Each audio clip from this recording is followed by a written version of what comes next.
السلام علیکم ورحمۃ اللہ وبرکاتہ۔ آج کا ہمارا لیسن ہے سورۃ التحریم۔ فرسٹ 2 آیتیں سیکھیں گے انشاءاللہ العزیز تجوید کے ساتھ۔ شروع کرتے ہیں۔ اعوذ باللہ من الشیطان الرجیم، بسم اللہ الرحمن الرحیم۔ یا ایھا النبی، یا ایھا النبی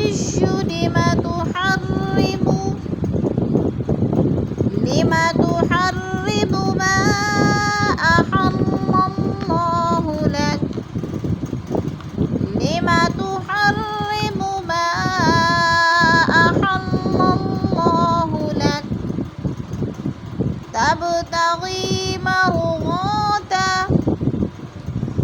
تبتغی مرضات ازواجک،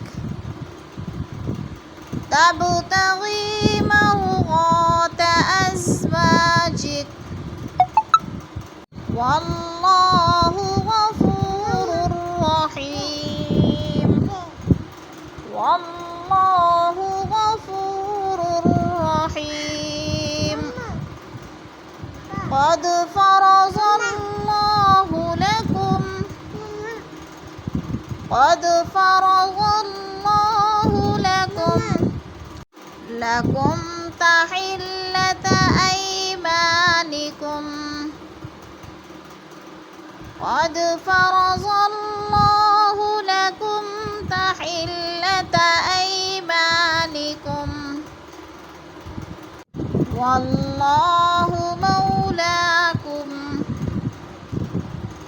واللہ مولاکم، وہو العلیم الحکیم،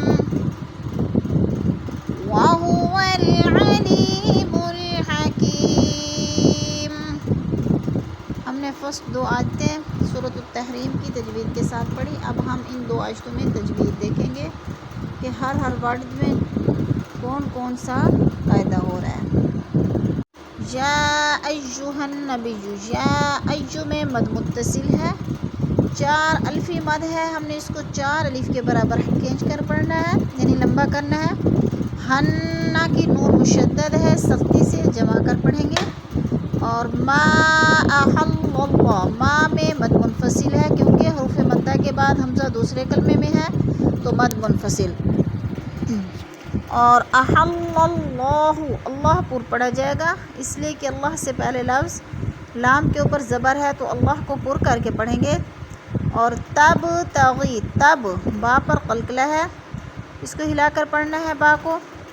اور مرغوت، غو میں الف مدہ، الف خالص سے پہلے غوت کے اوپر زبر ہے تو الف مدہ ہو رہا ہے۔ ازواجک، ازوا میں بھی الف مدہ ہے۔ واللہ، واللہ کی اللہ کو پر کر کے پڑھیں گے اس لیے کہ اللہ سے پہلے لفظ واو کے اوپر زبر ہے تو اللہ پر پڑھا جائے گا۔ غفور الرحیم، غفور، وہ ساکن سے پہلے فا کے اوپر پیش ہے تو وہ مدہ ہو رہا ہے۔ رحیم، رحیم میں یا ساکن سے پہلے ہاں کے نیچے زیر ہے تو یا مدہ ہو رہا ہے۔ قد میں قلقلہ ہے۔ فرض اللہ کی اللہ بھی پر پڑھی جائے گی کیونکہ اللہ سے پہلے صاد کے اوپر زبر ہے تو اللہ کو پر کر کے پڑھیں گے۔ لکم تحلۃ، میم ساکن کے بعد حرف تا آ گیا ہے تو ادھر اظہار شفوی غنہ نہیں کریں گے۔ ایمانکم، ای پہ یالین ہے، یالین کو لمبا بھی نہیں کرنا اور جھٹکا بھی نہیں دینا۔ اور ما میں الف مدہ، واللہ کی اللہ کو پڑھی جائے گی۔ وہو العلیم الحکیم، علی کی میں یا مدہ ہو رہی، یا ساکن سے پہلے لام کے نیچے زیر ہے تو یا مدہ، اور حکیم میں بھی یا مدہ ہو رہا ہے کیونکہ یا ساکن سے پہلے کاف کے نیچے زیر ہے تو ادھر بھی یا مدہ ہے۔ وَهُوَ الْعَلِيمُ الْحَكِيمُ۔